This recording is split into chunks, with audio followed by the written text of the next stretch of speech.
murakuzwe bavandimwe, nimugire roho mutagatifu n'ingabire zose, tugire Kristu aganzirize mu buzima bwanyu. Mwaramutse, mwiriwe. Tugeze ku munsi wa 82, umunsi mu minsi 90 y'amasengesho twafashe yo gusenga twigomwa dutakambira Imana. Kuri uyu munsi wa 82, ijambo ry'Imana riduherekeza turarisanga mu gitabo cy'umuhanuzi Izayi umutwe wa 19, umurongo wa 19 kugeza ku 22. Munyemerere tubanze turirimbe aka karirimbo gatoya, buri wese ashobora kukaririmba mu rurimi rwe nzi ko kabamo. Ni Zaburi ya 22 ya cyangwa 23 hamwe na hamwe muri Bibiliya zimwe na zimwe. Amagambo yayo yavuga ngo ndagiwe n'umushumba mwiza, uhoraho ntacyo nzamuburana. Ndagiwe n'umushumba mwiza, uhoraho ntacyo nzabura. Andagira mu rwuri rutoshye, anshora kw'iriba ry'amazi y'urusaro, akankomeza umutima, anyobora inzira y'ubutungane kubera izina rye. Ndagiwe n'umushumba mwiza, uhoraho ntacyo nzabura. Naho nanyura mu mukoko ucuza umwijima, ntacyankura umutima.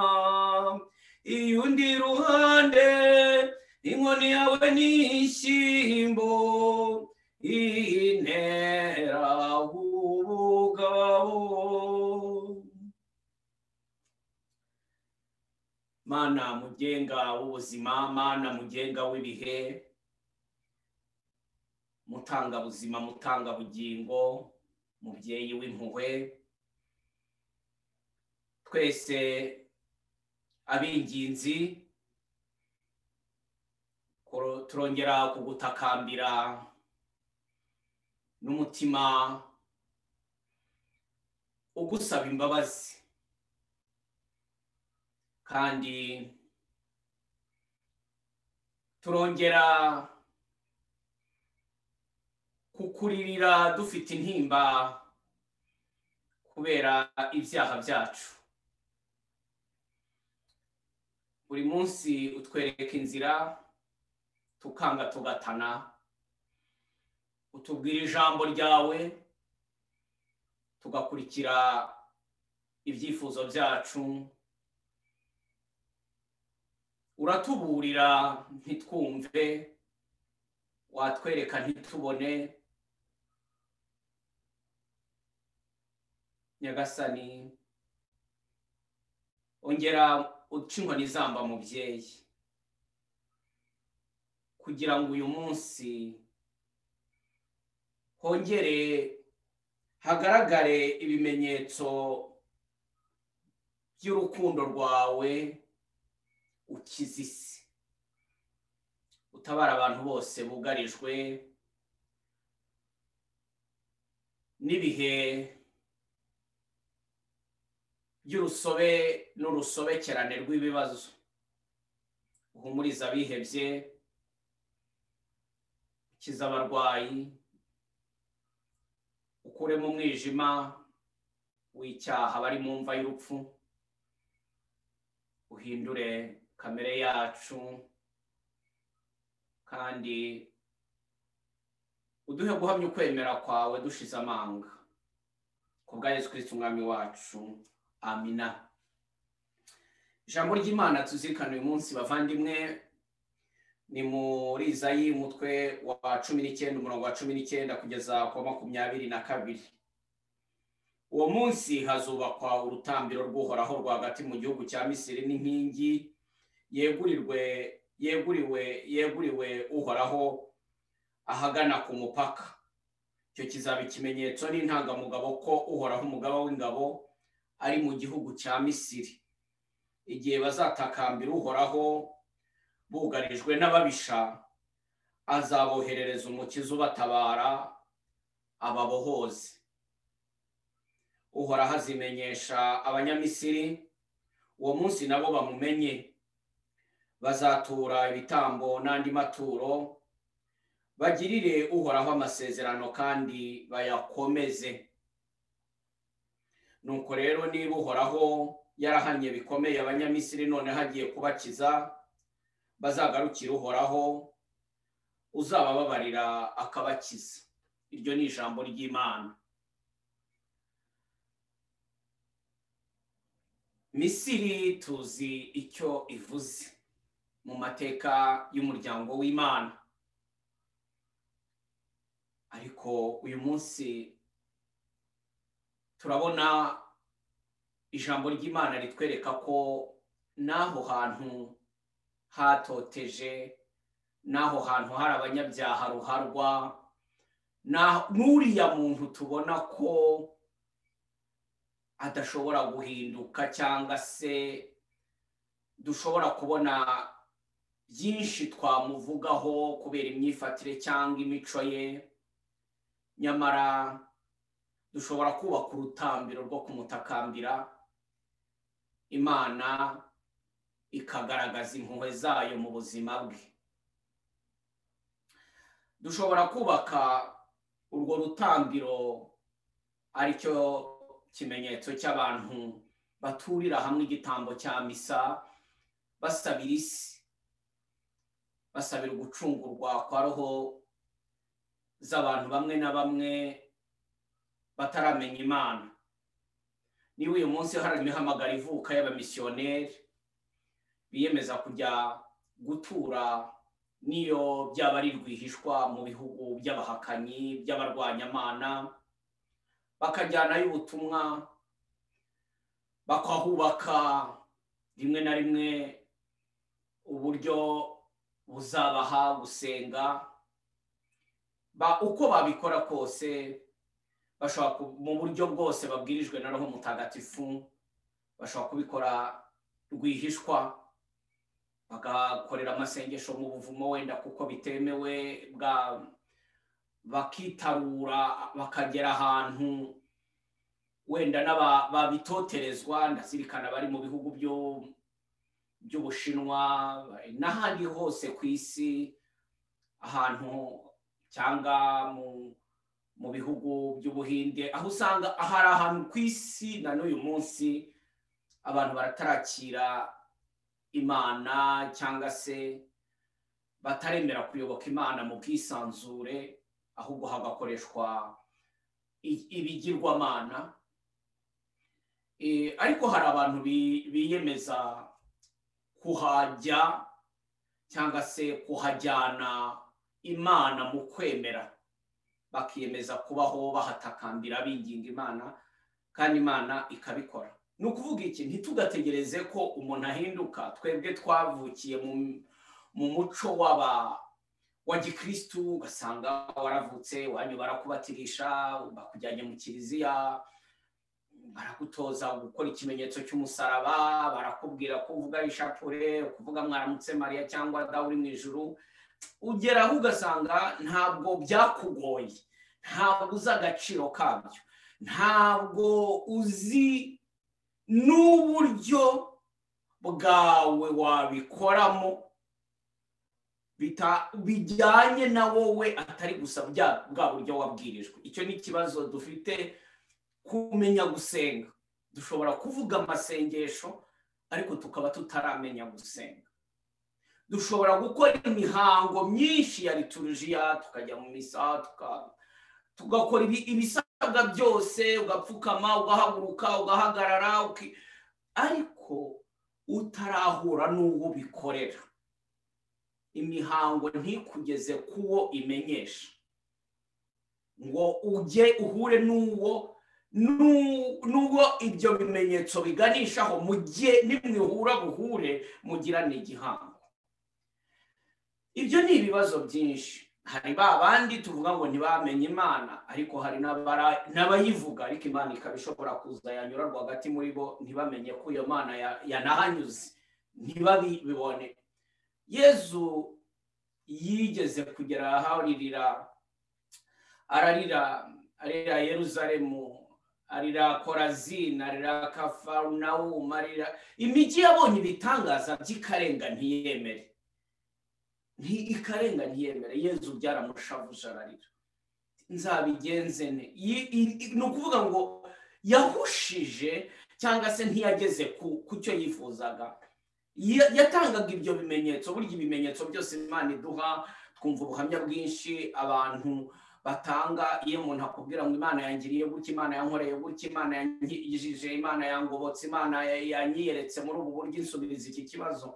Ariko icyo kimenyetso cy'ubwo buhamya cyagombaga gusiga ukwemera kwawe gukuze, cyagombaga gutuma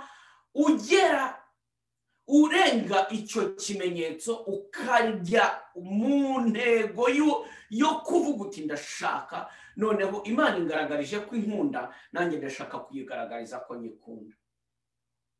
Hari igihe rero tubona ibimenyetso ntiduhinduke, ntitwemere, twabibonye ariko tugakomeza tukaba uko turi. Uyu munsi turimo turatungurwa n'ibihe bikomeye cyane. Ibihe ujya kubona ukabona barakubwiye bati kanaka ararwaye, yanduye corona, bakongera bati wa mubyeyi umwana wafashwe na kanseri cyangwa se afashwe n'indwara y'icyorezo, wa muturanyi bigenze bitya, wa muvandimwe, wa mubyeyi, wa mupadiri, wa mubikira, wa muperezida, wa mugaragu, wa mwana. Ubu ngubu turi mu gihe ujya kureba ukabona ari abakomeye babandi twita ibihangange, ari abacishijwe bugufi cyangwa se abaciye bugufi babandi twita abakene, ari abazungu, ari abirabura. Turi mu gihe umuntu atazakizwa cyangwa se ngo arindwe n'intwara afite zonyine, arindwe n'ubutunzi afite. Ibyo byose bishobora kubaho ukabikoresha mu gihe cyabyo, ariko hari aho bitazagukura, hari icyo bitazakumarira. Nibagarukira Uhoraho azabababarira abakize. Uyu munsi ijambo ry'Imana riradusaba kusengera abantu bakagarukira Imana, tukagarukira Imana twese, tukamutakambira akadukiza. Uru rutambiro ruvuga ko ugahagarara gatoya ubanze witekerezeho. Kenshi turasenga ariko ntabwo tuzi gukora ikintu bita meditation, kwitekerezaho. Turabitinya, ndabitinya. Umuntu wese agasanga arashobora kwicara akareba, akavuga ibyo yumva, akavuga ibyo atekereza, ariko ntabwo umuntu yisuzuma ngo avuga ati uyu munsi urangiye, iki gihe maze ku isi, imyaka yanjye. Mbere njya mbona ko hari ibirori bya anniversaire byinshi, ariko umuntu ntabwo, kenshi ni bake cyane asubiza amaso inyuma aho gukora ibirori, avuga ati muri iyi myaka maze, uyu mwaka wiyongereye ku buzima bwanjye, ni iki ngomba guhindukaho, ni iki ngomba kongera mu byo nakoraga, ni iki ngomba se kureka. Murabizi iyo umuntu aguze inzu nshyashya cyangwa se ashatse kuyitera irangi agakora menage, hari ibintu asohora akavuga ati ibi bintu mbikuyemo, ibi bintu ndabijugunye, ibi ngibi ndabitanze, ibi ngibi ndasigarana ibifite umumaro. Twebwe turakomeza tukubakira ubuzima bwacu n'ubumuntu bwacu mu bintu byose tuvangavanga iyobokamana, tukayivanga n'imyemerere y'isi y'isi ni ukuvuga iki? Ni ukuvuga hari za siyanse zinyuranye, za tekinoloji zinyuranye ziraza zikatubwira ngo dore uko umuntu agomba kubaho, dore ibyo umuntu agomba kwigira, dore uko umuntu agomba nabishaka kwitwara kugira ngo ahinduke atya, kugira ngo ase atya, kugira ngo atere atya. Ibyo ni ibintu tubona, tukajya mu binyamakuru, tukajya muri za politike zinyuranye, ariko ugasanga iki gitabo kiri jambo ry'Imana, iyi politike y'Imana, Imana yavuze iti nyigana, nzakwigishiriza umenye indoro, umenye ingendo, umenye ubuhanga bwanjye, umenye bazaba banzi. Haraho ijambo ry'Imana rivuga ngo icyo gihe nikigera nzajya muri bo rwagati,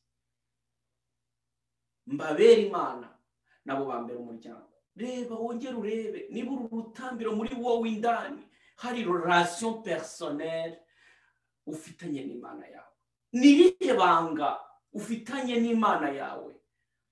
Hari aho kwemera kutazagukura muri bya bindi byose kenshi dukunda kuvuga ngo ngo twagiye mu kiliziya, twagiye mu gitaramo, twagiye mu masengesho ya gusabira abarwayi, twahuye n'abakozi b'Imana, twagiye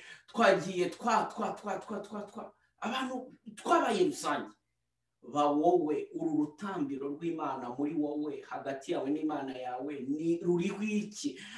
Muziranye n'Imana mute? Imana ikubwiye yumva ute?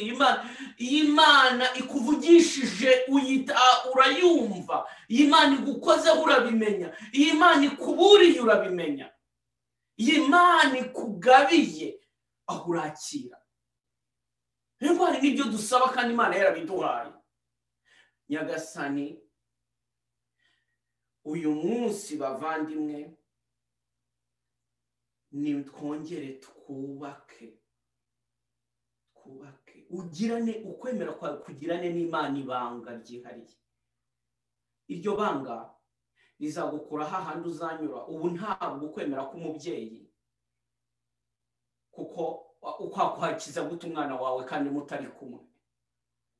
Umubyeyi atoza umwana mu gihe gito, uriya mwana natamufasha ngo agire la contre personnelle avec Jésus, ahure n'Imana ye, amenye uko ayita, azajya kubwira ngo bya bintu by'iwacu, ngo nanjye data yarasengaga, mama ngo yatujyanaga mu kiliziya. Hano nibyo mbona muri ibi bihugu byateye imbere, byamenye ukwemera imyaka 1000 imbere, babivuyemo. Kandi akakubwira ngo grand-mère, ngo grand-père, ngo basogokuru n'abanyogokuruza ngo bajyaga mu kiliziya, ngo nanjye nitwa ngo barambatirishije, ariko ntabyo nemera.